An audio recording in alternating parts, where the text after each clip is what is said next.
podcast do Dona Maria II. A cada 15 dias, uma conversa sobre teatro com Mariana Maia de Oliveira.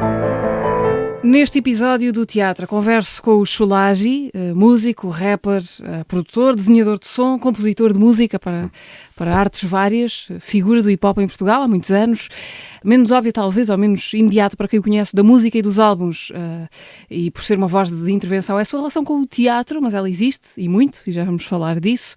Algumas pessoas poderão lembrar-se da versão Shulagy, com outra grafia, outras poderão estar mais sintonizadas com o projeto Preto, em nome do qual lançou o último álbum. Outros ainda poderão conhecer-te por Nuno Santos e outros nomes de que poderíamos aqui ainda falar. Obrigada, Shulagy, por vires ao podcast. Obrigado do Dona Maria II. Ora, essa. Olha, gostava de começar por aqui, por estas flutuações do nome ou derivações fonéticas, evoluções fonéticas do mesmo nome. Como é que tu te encontras ou te defines no meio destas peles, umas presentes, umas passadas, umas simultâneas? Em que medida é que o nome, ou um nome, define? Parece ter importância para ti, esta coisa dos nomes, por isso é que te pergunto. Isto dos nomes confunde a gente, tem a ver com, às vezes, eu tentar me situar do ponto de vista artístico, mas acima de tudo eu sou Shulagy. E a diferença de grafia entre Shulagy e Shulagy é só porque o meu nome é pronunciado em cabo-verdiano, em crioulo de Cabo Verde. E foi assim que me deram esse nome na rua. O meu nome é Nuno Santos, deram-me meus pais, mas o meu nome desde menino na rua, porque os cabo-verdianos têm sempre um chamado nominha, uma alcunha, foi Shulagy. Só que eu na altura, pronto, não conhecendo o alupec ou a forma de escrever em crioulo de Cabo Verde, escrevi CH, mas isso dá origem a que as pessoas me chamem Chulage, Chula, Chula, um monte de coisas que eu nunca me identifiquei. Então chegou o momento em que estava aqui a redefinir a minha cabeça, que eu disse, vou escrever o meu nome como se diz foneticamente em crioulo de Cabo Verde. E em crioulo de Cabo Verde não há CH, todos os X são um X mesmo. E o G só é G onde é mesmo se lê G, senão se for G é J. Então eu escrevi Shulagy, só que isso gerou imensa confusão. Eu sou Shulagy. O Preto é um projeto onde eu me assumo como produtor, porque normalmente quando sou rapper, quando o pessoal conhece-me de Shulagy, eu rap em cima de beats de outras pessoas. E foi sempre assim porque eu não tinha dinheiro para comprar máquinas para fazer beats. Eu fazia alguns beats na PlayStation, mas depois nunca fui por esse lado produtor. Mas houve sempre uma música a tocar na minha cabeça, que chegou um momento quando eu consegui condições, quando tive o meu próprio estúdio, disse fui produzindo, especialmente quando estava em Londres a estudar, produzia imenso, porque não fazia mais nada, e isso foi originando esta coisa do Preto. Mas Preto é um projeto, não é o meu nome. É um projeto em que eu redefino esta ideia do que é ser preto para mim, não é? Vamos pensar sobre esta identidade que me deram, tirá-la e criar a minha. Mas eu sou o Shulagy. Se isso tirar alguma confusão como rapper, como sound designer, como tudo, o meu nome, acho que é Shulagy. No Preto é uma esquizofonia, isto aqui não é propriamente Shulagy, portanto aqui eu sou produtor e faço coisas que não têm absolutamente, segundo as pessoas dizem, nada a ver com hip-hop, então isso eu chamo uma esquizofonia. Okay. E tenho outras, que as pessoas ainda não conhecem. E que vão conhecer em breve? Talvez, o Preto também surgiu assim, de repente estava aí, e nunca foi intencional, podem conhecer ou não sei. As tuas gavetas são o quê? São ficheiros, pastas no computador? Isso é fixe. Eu acho que sim. Eu acho que quando estou... Pronto, para já tenho uma cabeça de sociólogo, infelizmente, que é, e um bocadinho OCD, que é categorizar. E quando as coisas estão-se a desviar assim, do que eu fazia antes, começo a ter que arranjar outra pasta, outra gaveta. Então, normalmente, quando eu arranjo outra gaveta, arranjo outro nome. Como tinha o Sounds Like Nuno, quando fazia som para teatro ou para audiovisuais. Eu tenho sempre essa necessidade, mas ainda não percebi se isso é fixe ou não. Depois o pessoal ficou pois tu disseste confuso. Infelizmente. Não, a coisa dos sociólogos categorizarem tudo nem sempre é para já, porque no meu caso é uma autocategorização, mas na maioria das vezes os sociólogos fazem uma heterocategorização, né? Põem um label. Mas ainda estou a tentar perceber quão positivo ou negativo isso é. Quem é que te chama Nuno? Só as pessoas muito próximas. Era a minha mãe e o meu pai, já faleceram ambos. Meus irmãos e agora algumas pessoas próximas, mas é pouco. Quer dizer alguma coisa, Shulagy? O que é que quer dizer em crioulo de Cabo Verde? Eu nunca percebi o que era puto. Imagina, acho que cheguei ao café da minha madrinha, pedi um bolo. Tu estás sempre a chular, uma coisa assim desse género. E ficou, mas estava lá um amigo meu do meu bairro, acho que era o Calu ou o Zé de Nácia, slash. E pega, tu não podes, se tu disseres um nome a uma pessoa em Cabo Verde ou uma pessoa cabo-verdiana e ela não gostar, isso vai pegar automaticamente. E foi a cena, pegou logo. Eu tinha, era puto mesmo. E ficou na rua, no meu bairro, no asilo, onde no dia 28 de maio, toda a gente me chamava Slash. Depois a coisa foi-se a portuguesando, Chulage, mas eu depois disse, não, o meu nome é Chulage, se algum é esse. Eu li no princípio, apresentei-te com alguma cautela para não usar expressões como aquela coisa figura incontornável, parece sempre assim, aqueles pré-fabricados das entrevistas.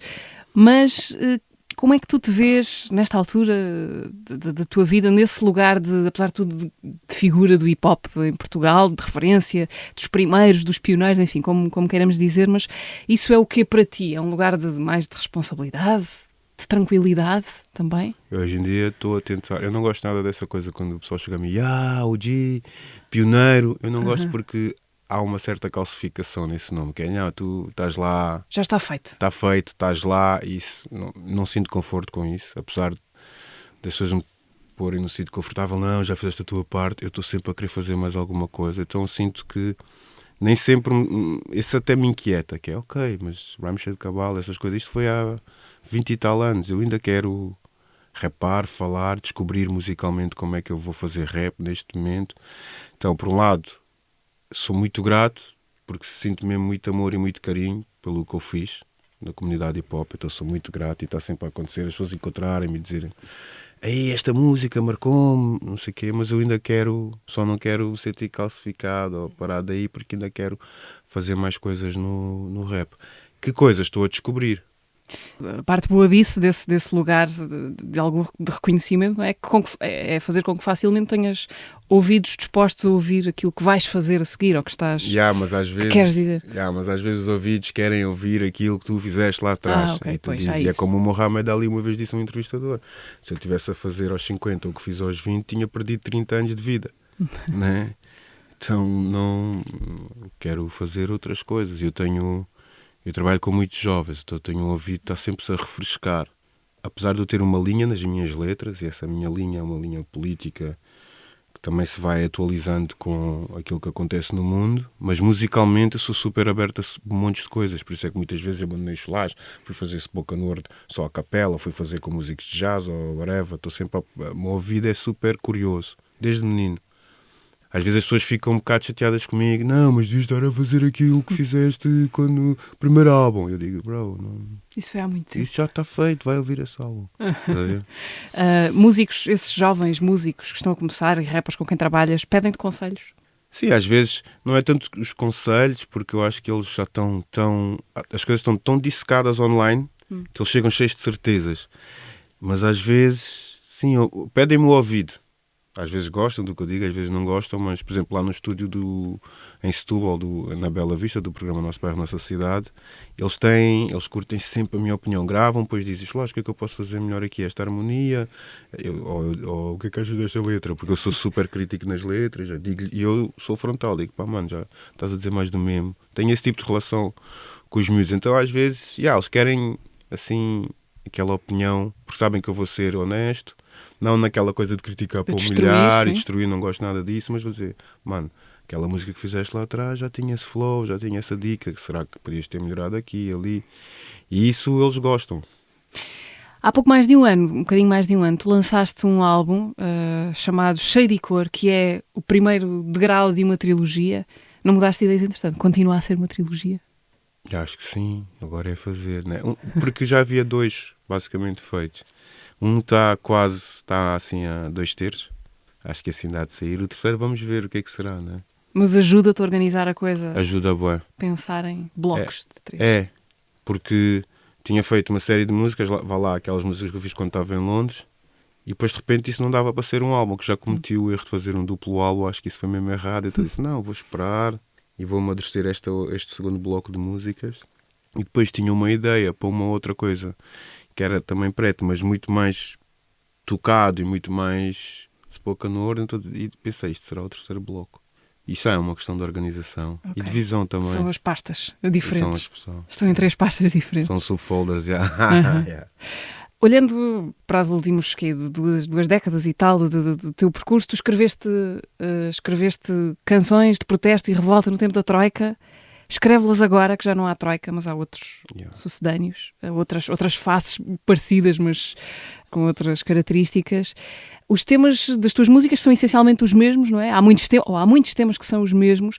Tens essa sensação de coisa circular que não muda, ou achas que sim mudou alguma coisa fundamental nos últimos 10, 15 anos? Eu tenho essa sensação, sim, que as coisas dão voltas, não é? Estão sempre a dar voltas. Obviamente, a cada volta há algumas coisas que vão mudando. Voltas em espiral, não é? Não é propriamente sim, um círculo. São espirais, mas não é que também... Essa espiralidade não traz também assim tantas mudanças como nós achamos. Eu tenho lido, por exemplo, há várias coisas que eu leio que são das lutas dos movimentos de trabalhadores e trabalhadoras de há um século. E as reivindicações eram exatamente as mesmas. Ainda há uns tempos eu li um livro, The Problem of Housing, e eu estava a ler as reivindicações deles no fim do século XIX, nos Estados Unidos e em Londres, que o encarecimento das casas já estava assim a pico, e ele era aumento de custo de vida, as rendas, não sei o quê. Eu disse, isto é o mesmo. Nós damos voltas, mas continua a haver uma coisa que nos caracteriza, que é uma classe que governa, e não estou a falar dos governantes, estou a falar dos empresários que estão acima disso tudo e que neste momento são uma classe internacional, e uma classe de várias pessoas que, ou nas fábricas, ou nos Ubers, ou nos call centers, ou na arte, porque a arte também, costumo dizer aos meus camaradas, nós somos operários da arte, no sentido em que tu ficas um X tempo sem trabalhar, não tens rendimentos que te segurem. E se pararem os subsídios ou isto, aquilo, estás outra vez numa situação super precária. Então, a vida, dão-se essas voltas, mas continuamos a ser caracterizados por esses dois grupos e essa tensão de, melhorou-se aqui uns direitos, piorou-se ali para aqueles, e hoje em dia... Já na altura, mas hoje em dia a automação, todas essas coisas trazem desafios enormes. E uma crise, falamos da Troika, mas essa crise de 2008 deixou, e mais Covid, e mais guerra, e mais tudo o que está a acontecer, deixou umas elas com as quais ainda estamos a lidar. Então a minha música vai revisitando esses temas. Eu acho que vamos passando pelas coisas, vão havendo lutas, mas não quer dizer que se altere substancialmente a posição destes grupos. Depois, há momentos em que as coisas são mais dentro de um território, há momentos que são pensadas mais globalmente, não é? E isso, conforme se quer puxar, neste momento vivemos um momento de nacionalismos, patriotismos, em que as pessoas dizem, não, isto é sobre mim, sobre os meus. Tudo isso, penso que há um agravamento do ponto de vista ideológico e há também um agravamento das condições de vida em relação aos últimos anos. Então a minha música, revisita isso. Eu sou da margem sul, da classe trabalhadora da margem sul. Seja lá o que isso for hoje em dia, não é? Uma das canções desse disco de que falámos, o Cheio de Cores, chama-se A Revolução Não Vai Ser um Tweet. Falas dessa coisa das redes sociais, que ao mesmo tempo que tornaram todos os acessos mais fáceis e a circulação de informação muito mais rápida, também tornaram talvez as lutas menos eficazes pela sensação de o meu protesto foi este post ou este tweet, está feito à minha parte, como se o post fosse já a ação.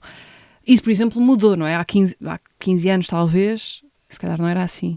Eu penso que neste momento há um shift ideológico complexo que ainda não percebemos, que as pessoas começam a achar que o espaço da luta já não é a rua e é esse espaço virtual.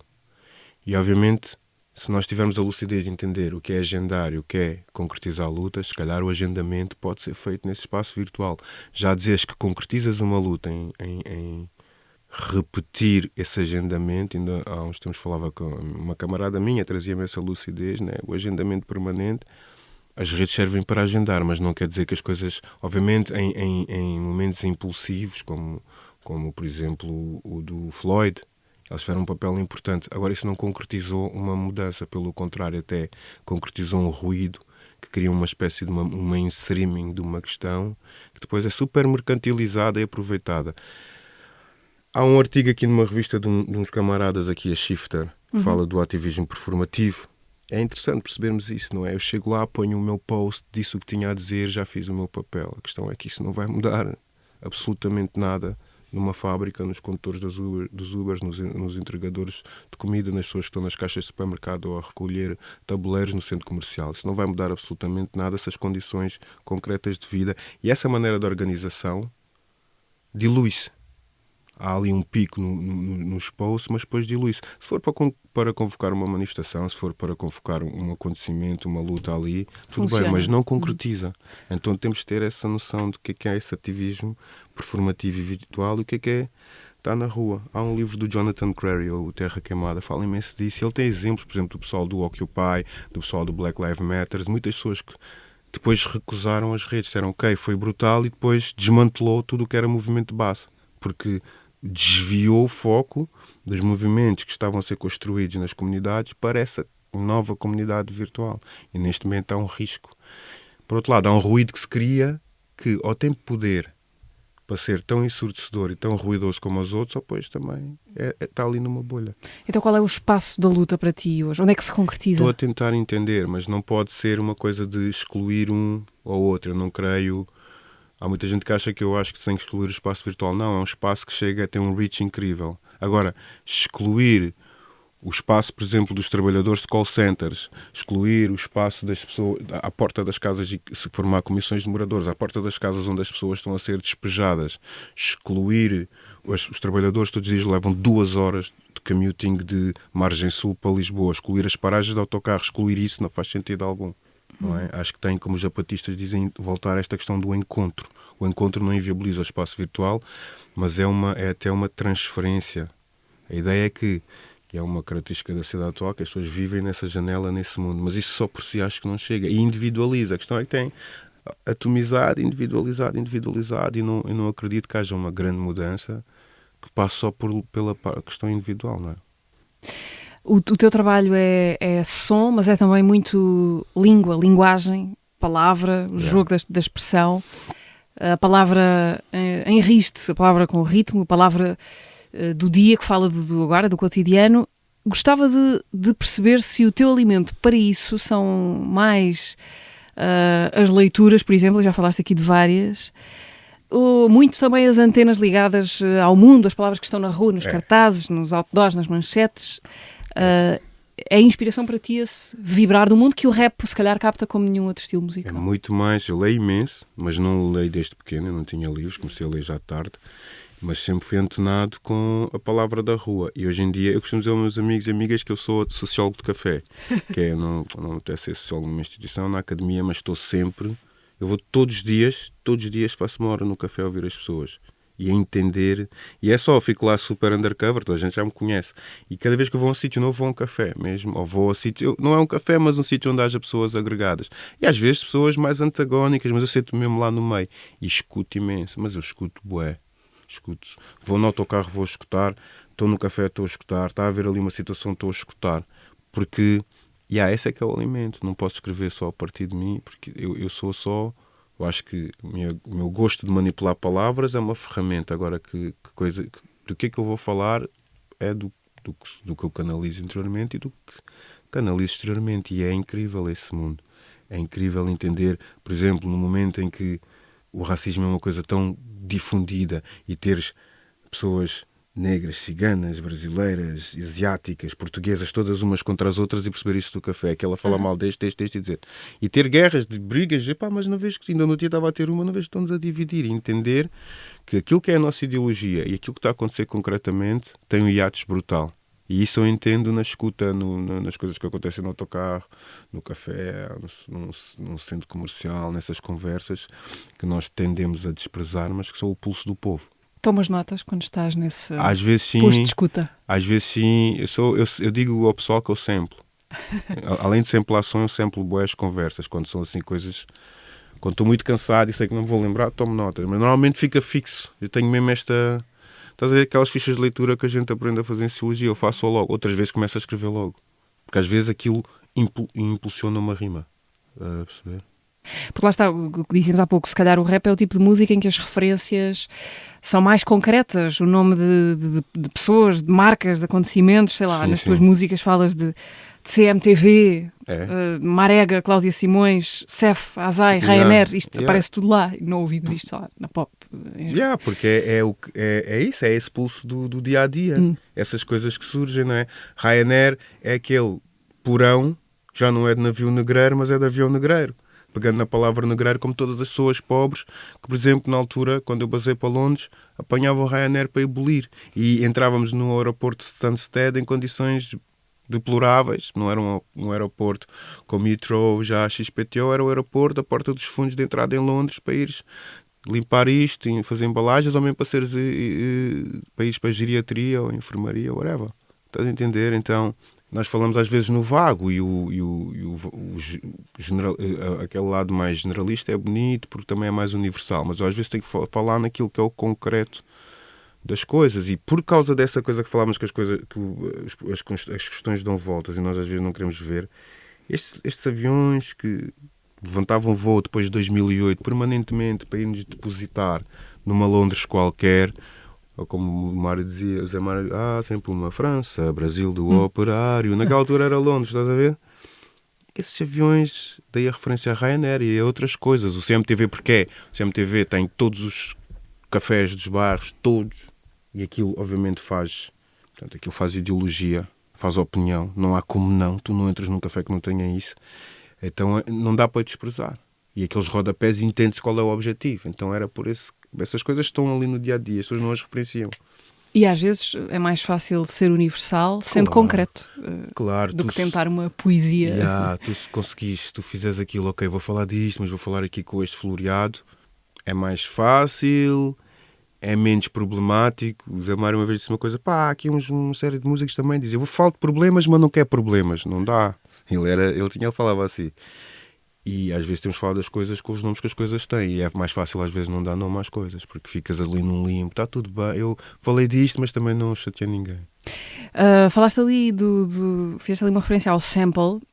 Gostava de falar disso porque ele é central na tua música, no hip-hop em geral, é importante, mas, por exemplo, o Cheio de Cor está cheio de samples. Gostava de perceber o que é que te faz ao ouvir uma música ou uma conversa, sei lá, perceber que queres extrair aquele fragmento e trazê-lo para a tua própria casa, para a tua música. Consegues perceber isso? Como é que funciona o teu ouvido quando estás à caça de samples? Tenho duas coisas. Uma delas, por exemplo, eu tive sempre um problema que fez com que eu não me tornasse produtor de hip-hop, que eu quase sempre samplei coisas cabo-verdianas ou angolanas. E na altura, nos anos 90, isso não era fixe. E no início dos 2000. Só dizia, mas isso não sou hip-hop, nananã. Então eu fazia beats e ficavam lá. E então normalmente percebi mais tarde que a minha tendência era samplar ritmicamente ou melodicamente coisas que eram o meu crescimento. Eu gostava bué, samplava bonga, tchaca, tchaca, tchaca, tchaca, ou samplava imensa morna ou imenso fundaná. Na altura, se calhar o Cosmic Killa, que era da Micro, fazia. Mais tarde eu vi também o Seguro Fechado a fazer isso, mas isso não era hip-hop. O pessoal não aceitava isso porque o hip-hop tinha que soar a soul, tinha que soar a americano. A outra coisa que eu samplava automaticamente era a palavra. Qualquer coisa que, por exemplo, quando no CEF eu samplo unidade é que é preciso, unidade popular, tudo o que tem palavra, e na música, no Cheio de Cor, muitos dos motes foram palavra, né? Quando eu samplei o Princesito, um homem branco mata um homem preto. Ou seja, há ali uma mensagem a partir da qual eu vou escrever, ou que às vezes, ao contrário, serve como o refrão ou o colmatar daquilo que eu escrevi. Estás a ver? Então, muitas vezes é a palavra, outras vezes é a densidade rítmica ou harmónica. É sempre sobre densidade ou sobre o que o sample está a dizer. A maioria dos samples que eu tenho em Cheio de Cor tem palavra. Outros são coisas que eu nem posso dizer, algumas porque estão lá escondidas, rítmicas. Por exemplo, eu torcidei ali um dos álbuns do Bonga, sempre que havia de Kanza, tchaca, tchaca, tchaca, tchaca, aquilo está imenso. Depois é Tubarões, é Bram de Imigração, né? O Tumulto da Imigração, o Bacandeza do Princesito, o Vadu, tem imensos samples. E eu tinha começado, curiosamente, quando eu fiz o meu último álbum de cholagem em 2012, esse álbum que sai ali depois da Troika, eu samplei imensas coisas do GAC. Houve um senhor que me emprestou uma série de vinis do GAC e eu fui tirar montes de coisas. E também montes de coisas de música cabo-verdiana. Quando, por exemplo, Lisboa cá está sábia, ou Lisboa, era uma música dos anos 70 que dizia Lisboa não está fixe. E são palavras. As palavras e o grão, estás a ver? Porque quer dizer, porque isso é uma tese para mim, quer dizer, olha, estás a ver, nós temos a mania no hip-hop, estamos sempre a começar alguma coisa de novo. Não é verdade. E hoje em dia, que a gente vive o eterno presente, né? Há esta ideia que as coisas vão ser para começar agora. E não é. Aqueles homens e mulheres já tinham dito estas coisas. E antes deles, outras pessoas. Há uma coisa que atrasa imensa luta, que é as pessoas, como quando foi o Black Lives Matter, havia aquela expressão "We are not our grandparents, we will fuck you", as if eles é que estavam a começar a luta, eles é que iam resolver tudo. E isso é, além de ser para mim um enorme desdém por outras gerações que têm vindo a lutar, é também uma falta de coerência histórica. Porque quando eliminas, não a história oficial, mas quando eliminas a continuidade, a ancestralidade das coisas, as ligações, eliminas toda uma força que já existe, à qual tu vais adicionar. Quando tu achas que tu és a coisa, enfraqueces muito uma luta. E esses samples já trazem, e já diziam, antes de mim, muitas vezes com uma capacidade poética e uma síntese política brutal, o que eu estou a tentar dizer agora. Então é mostrar, olha pá, fogo, há quanto tempo estamos a lutar? Olha, o colonialismo acabou. Então porquê que esta palavra que foi feita em 1960 e tal, antes da chamada independência, ainda faz sentido agora? Muitas vezes é a palavra. Ou coisas do GAC que ainda fazem sentido agora, né? Quando samples, né? Unidade é que é preciso, unidade popular, é tudo o que a gente tem agora é desunião popular. Por exemplo, né? Então aí são coisas que me gatilham. E lá está, a tal circularidade das coisas. É bom isso. Música para teatro, vamos ao teatro. Okay. Tens feito muita coisa para teatro, és um colaborador habitual do Teatro Griot, em várias frentes, compositor, designer de som, ator também. Tens feito música também para artes visuais e instalação, com o Vils, com a Mónica de Miranda, que aliás a Mónica de Miranda trabalhou contigo nos vídeos de algumas músicas Cheio de Cor, em 2 vídeos. Como é que começa o teatro e este seu lado de compositor de bandas sonoras? Não sei se é assim que chamas, mas... Por um lado, é uma paixão escondida desde adolescente, por outro lado, há bué casos nisso. Eu, quando era puto, o teatro sempre me fascinou, mas meus pais não nos levavam ao teatro, vi 1, 2 ou 3 peças de teatro na escola e isso fascinou, mas depois apagou-se. Depois, na nossa associação Capaz, a certa altura, nós criamos um grupo de teatro do oprimido, que é o Teatro Fórum, que é o teatro comunitário, em que nós escrevemos peças sobre as nossas questões da nossa comunidade e elas, em vez de se resolverem, ali no ponto do clímax, elas acabam e depois o público troca com os atores e vai representar o que é que acha que poderia ser uma solução. Essa foi a nossa linha e durante vários anos nós fizemos esse teatro na comunidade. Depois houve 2 peças essenciais, que foi o Maria 28, que foi uma peça sobre as trabalhadoras domésticas. 28 era uma referência ao autocarro 28, que levava as mulheres de Moscavide a ir limpar o Restelo, as embaixadas, as casas dos ricos. E o facto de que a sua convivência era nesses autocarros às 6 da manhã, mas era uma homenagem também a várias outras mulheres que apanhassem o barco, o comboio, fosse o que fosse. E depois Minha Casa, Minha Morada, que foi ali no início desta crise imobiliária, que já existe há mais de um século, mas as pessoas dizem que começou agora, e que era sobre os despejos e isso tudo. Essas peças foram um teatro fórum que nós fizemos nos vários bairros. Portanto, eu já tinha esta coisa de ator comunitário à bué, embora não fosse uma coisa que eu divulgasse nem nada, porque aquilo tinha um papel político. Isso é em que altura, mais ou menos, da tua... Nós começámos como grupo Teatro Fórum, acho que em 2007, 2008. Isso como grupo Teatro Fórum, se calhar um bocadinho mais tarde. Estas peças aqui já são... A Maria 28 começa a ser feita um bocadinho antes de eu ir para Londres, portanto em 2012 ou 13. Tu vais para Londres em 14? Em 14, já. E o Minha Casa é quando eu regresso. Entretanto, acontece que a Zia Soares convida-me a fazer... Eu não percebi nada de som. Não, primeiro já tinha feito qualquer coisa com a Flávia Soares, com a Flávia Guzmão, desculpa, no Festival às Escuras, que ela diz, faz aqui uma colaboração comigo e faz o som. Só que eu aí estava a anhar completamente, mas estava bem contente, porque o mundo do teatro fascinava-me. Fiz essa primeira coisa, depois a Zia convida-me a fazer a Geração da Utopia pós-Griot. Isso é meu primeiro sound design oficial. Mas na altura, depois eu quero bazar de Portugal, quero bazar, mas não sabia o que queria fazer, e acontece que eu e o LBC fomos a Londres fomos a um encontro político. Eu passo pela Royal Academy of Dramatic Arts, olho para lá e digo, fogo, era aqui que eu gostava de estudar. E o LBC diz-me, bora entrar e vamos ver o que é que há. Eu entro, olho para aquilo, vejo uma cena bem post-base, mas ele ficou. E depois ele veio com o prospect. Não, veio a senhora com o prospect. You should try this. Eu, mano, achas que alguma vez um gajo vai entrar aqui? Só que fiquei com esse papel, vim para Portugal. E quando eu decidi que ia bazar para Londres, eu mandei um ganda barra à parede e candidatei-me. Eu queria só entrar no mundo do teatro, só que eu sabia, se calhar se eu me candidatar via som, eu entro. Portanto, querias ir para Londres independentemente do que ias para lá fazer? Eu só queria bazar. daqui de Portugal. Estava mesmo triste, politicamente, tudo, queria bazar. Mas eu não queria ir, estar a abolir e pronto, não queria fazer aquele plano. Eu queria, vou bazar um tempo, refrescar a cabeça e só estar fora daqui, porque eu também precisava de outro referencial. E como tinha começado a fazer essas coisinhas para teatro e tinha esse fascínio, disse, vou tentar estudar som para teatro. Eu vi esse curso, Sound Design for Theatre, disse, olha, vou-me mandar. E entrei, porque candidatei-me, como já tinha feito curso de som aqui, entrei para o curso para o Postgraduate Specialized in Sound Design. Isso foi brutal. Estavas em Portugal ainda quando recebes a notícia? Eu nem acreditava nisso. Eu não tinha um tostão, aquilo era pago, né? Apesar da gente ser da União Europeia pagar, mas eu fui na mesma, passei fome, dormi na rua, passei 30 por uma linha aquele primeiro ano, mesmo estando, porque o dinheiro não chegava, fui ajudado pela minha camarada e tudo, mas foi difícil. Só que foram 2 anos. No segundo ano eu ganhei a bolsa da Gulbenkian e consigo já estabilizar, porque eu escrevi para a Gulbenkian, se não me derem bolsa eu vou bazar. Não tenho como fazer isto, que eu não tinha guito, não tinha nada. Né? E cheguei a dormir London Bridge, Bem. dormir em squads com toxicodependentes, prostituto, whatever. Eu fiz tudo ali, mas eu disse, eu vou fazer este curso. E acabei, mesmo com distinção e aquilo foi brutal, porque na Royal Academy tu entravas às 10, saías às 6, 8, sempre enfiado num teatro. E eu disse, o meu plano é, ok, I don't care, eu já sei som, não sei som para teatro, mas a maioria desta parte do som, dos softwares, não quer saber que já sei.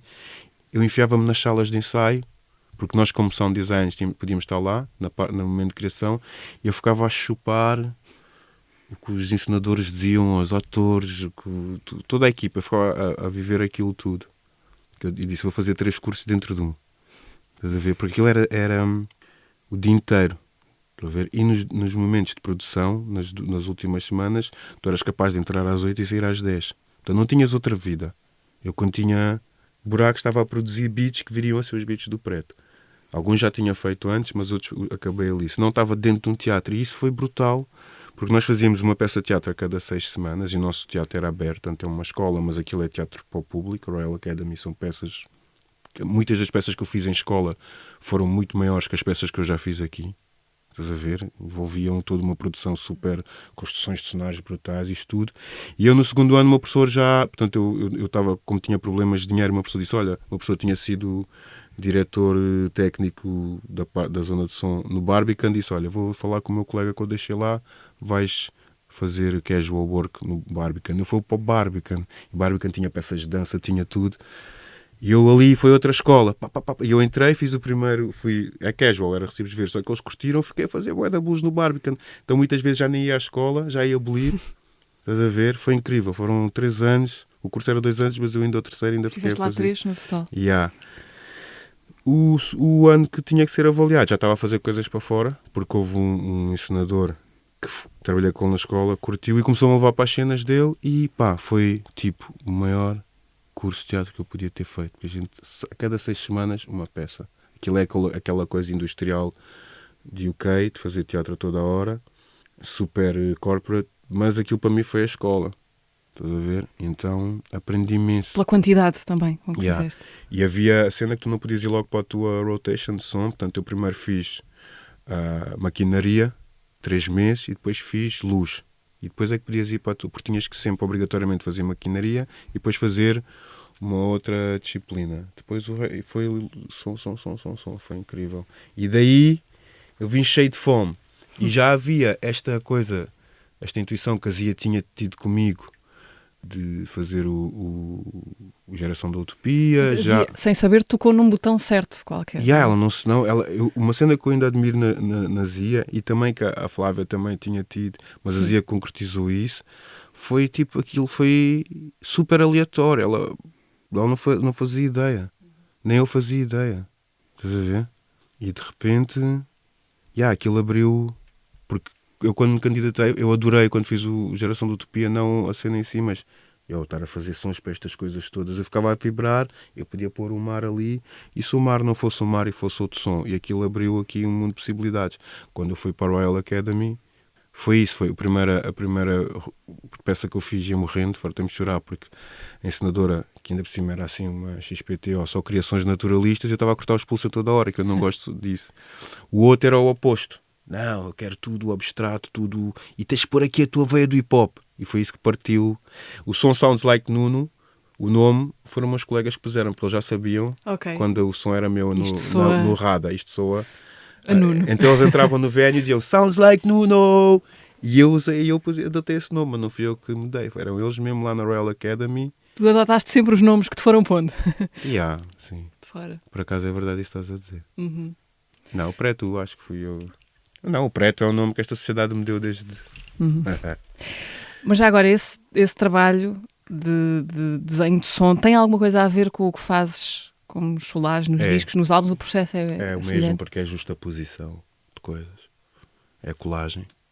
É a colagem sempre. Quando tu dizes que eu estou no café a escutar, eu vou colar isso. Colo coisas que escuto, colo coisas que vejo, é sempre um recorte.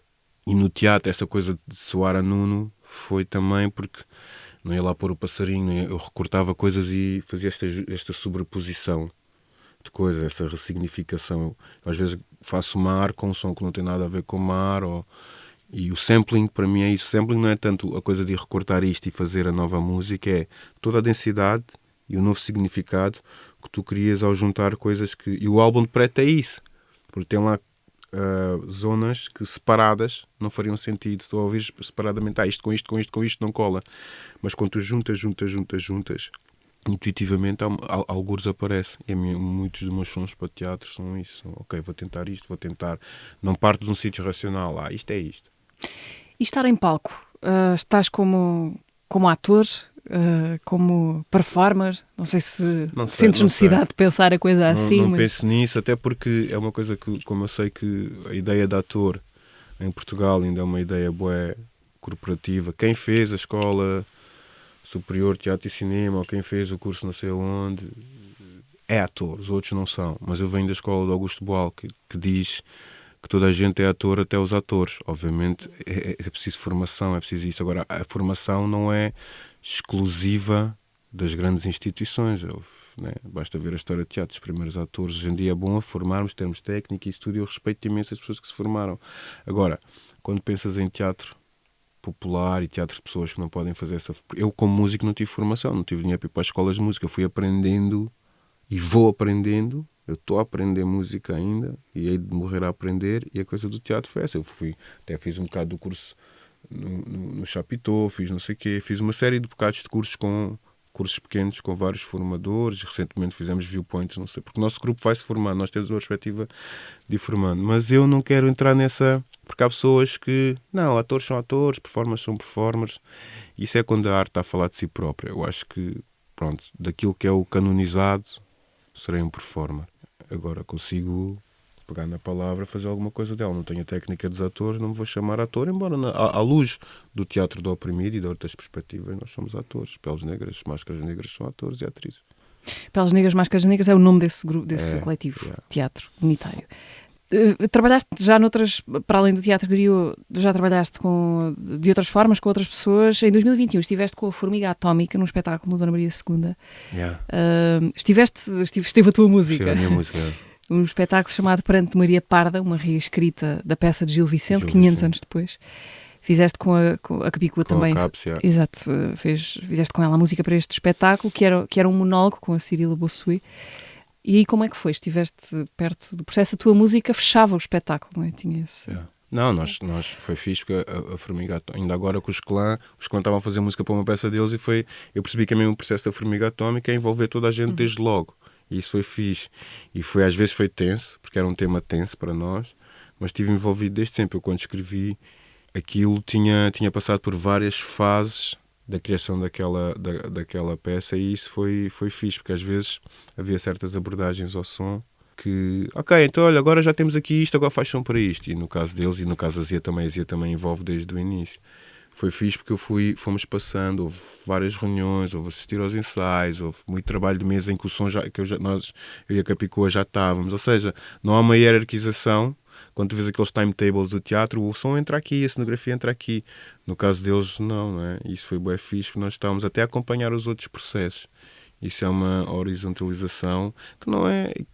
te dá muito mais lucidez sobre a coisa toda, né? Houve um dia que eu lembro estava lá um daqueles peritos em Gil Vicente E foi importantíssimo porque ele estava a desmistificar uma série de coisas, algumas delas mesmo já aqui cimentadas na nossa cabeça. Por exemplo, a palavra pardo. Para nós, ok, mas isto para nós é preto, é uma referência concreta. Ele dizia, não, nos 500 anos que passaram já foi várias coisas. Se calhar, e foi ganhando diferentes. Não há certeza que ele se referiu a isso. Então, havia muitas coisas que o facto de estar presente no processo desde logo foi fixe. Mas foi tenso. Tenso? Yeah. No sentido de discussão sobre onde queriam chegar? Sim. Yeah. A tua expressão musical prioritária ou maioritária é o hip-hop, mas houve muitas outras coisas que te formaram, ou não? O que é que tu ouvias em miúdo? Pronto, eu em puto ouvia primeiro o que o meu pai ouvia. O meu pai era mesmo louco. Ele ouvia, como é que se diz? Melómanos. Estou sempre a ouvir música. O meu pai, ele trabalhava na construção, mas quando ele estava em casa, enquanto ele não dormisse, havia música. Se ele acordasse às 9, era das 9 até ele deitar. Então nós havíamos Funaná e Morna, bué, reggae, bué música de Angola, e depois metia lá cenas bué da random, tipo Dire Straits, tipo cenas pop, mas do Piorio, e Scorpions e Tarzan Boy, bué da Pimba, porque ele ia ali à Feira do Relógio e comprava, punha-se a ouvir as cassetes e trazia bué cassetes, às vezes, depois eu ouço Kim Barreiros, Eva Cince, o meu pai adorava essa cena. E então tu estavas a ouvir Cesária e a seguir ele tirava e punha Kim Barreiros, like, fogo. E a seguir eras capaz de estar a ouvir Dire Straits. Para nós na altura aquilo era tipo, o que é que se passa? Mas havia isso tudo. E nem sempre ficava contente. Melómano eclético. É pá, um melómano meio, vá lá, não é aquele ecletismo um bocado aleatório. Mas era as cenas que ele gostava, só que isso teve um papel fundamental porque abriu a minha cabeça para... Hoje em dia percebo isso.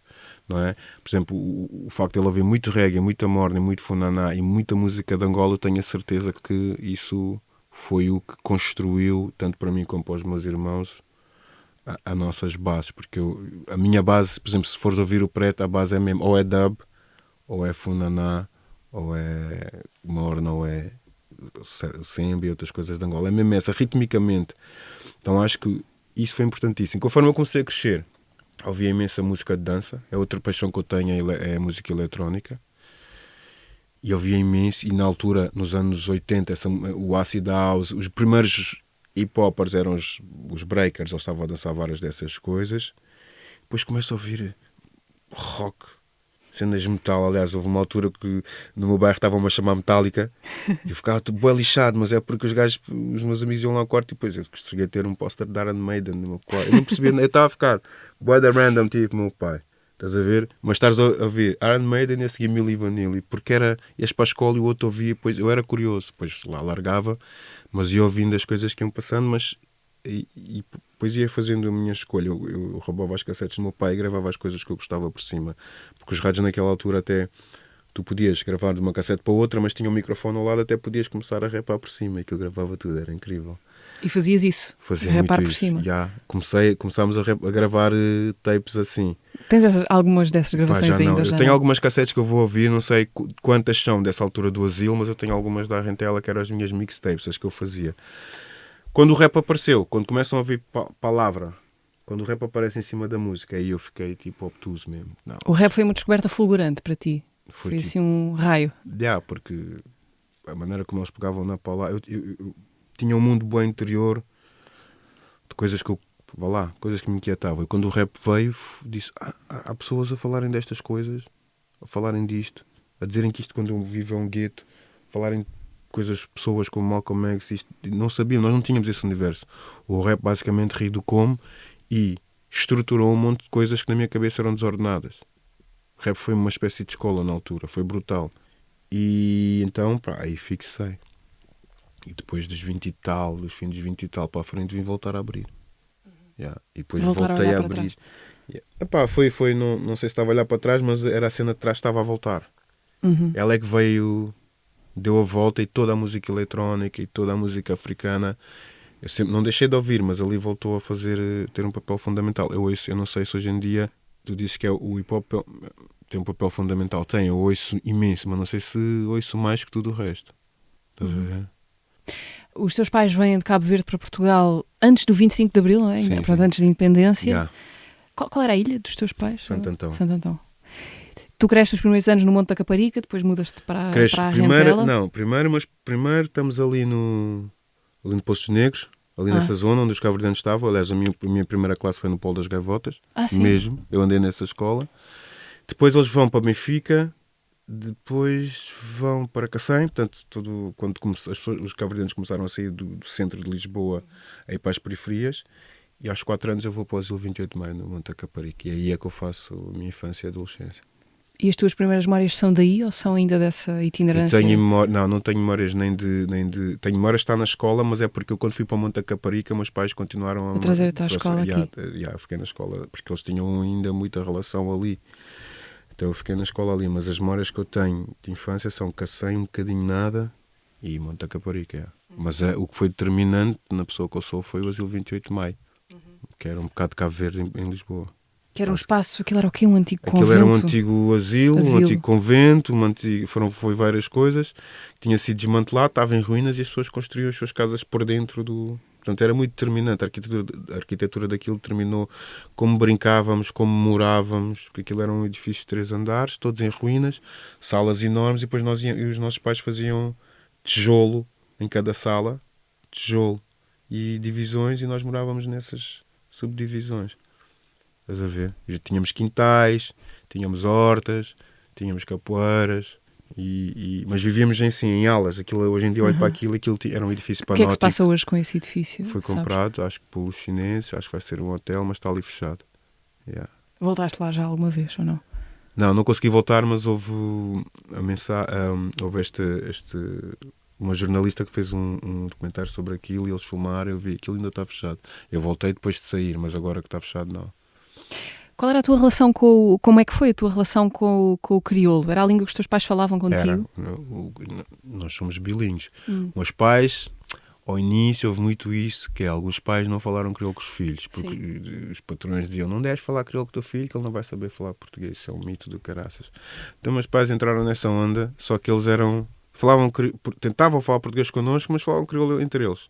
Então nós estávamos sempre a escutar. E depois eles desistiram, porque a gente na rua falava crioulo, portanto passou tudo a falar crioulo. Então nós somos bilíngues. E no meu caso eu falo, na minha casa o crioulo é o do Barlavento, mas na rua, depois já adolescente, num bairro onde eu morava, a maioria era Sampa Judes, é Barlavento, mas depois noutras relações é Sotavento. Então eu falava esses 2 crioulos fluentemente. A primeira vez que vais a Cabo Verde é já crescido, com o quê? 13? Não, a primeira vez é com 13, que é a minha mãe que nos leva, porque o meu avô tinha falecido e ela queria ainda poder ver a mãe. Sim. E depois só voltei já com o meu pé já muito grande. Lembras-te dessa primeira viagem? Lembro. Fui a Santo Antão, percebi muitas das coisas que os meus pais contavam, né? Porque eles têm... Para já, né, quando eles vêm e só voltam 30 anos depois ou X anos depois, é super romântica. No meu caso, a minha mãe foi uns 20 anos depois. É super romântica a ideia que eles têm de Cabo Verde, mas depois também faz muito sentido perceberes que meus pais eram aquelas pessoas minha mãe eles são do interior de Santo Antão, nem são da cidade, das zonas rurais. São serranos, cresciam mesmo. Santo Antão é uma ilha altamente montanhosa, eles viviam naquelas encostas.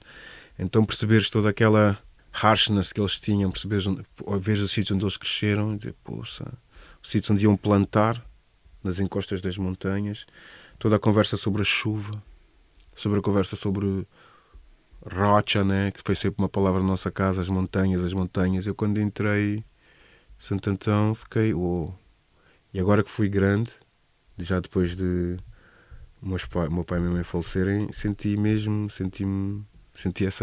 uma prisão, ou é o mar ou é a rocha. E eu fui lá fazer um filme com atores locais que tem a ver com esse livro do Luís Romano que fala das fomes e como as pessoas nas fomes de 40 e tal ficaram aprisionadas nesse lugar. Não tinhas para onde fugir. E como o regime colonial não mandou comida, as pessoas morreram ali, aprisionadas pelo mar, pelas montanhas e pela fome. E entendi muito mais sobre os meus pais e sobre Santo Antão nesse livro. Então voltei lá uns tempos e fiz um pequeno filme que ainda estamos a editar com atores locais, só com a malta de Santo Antão.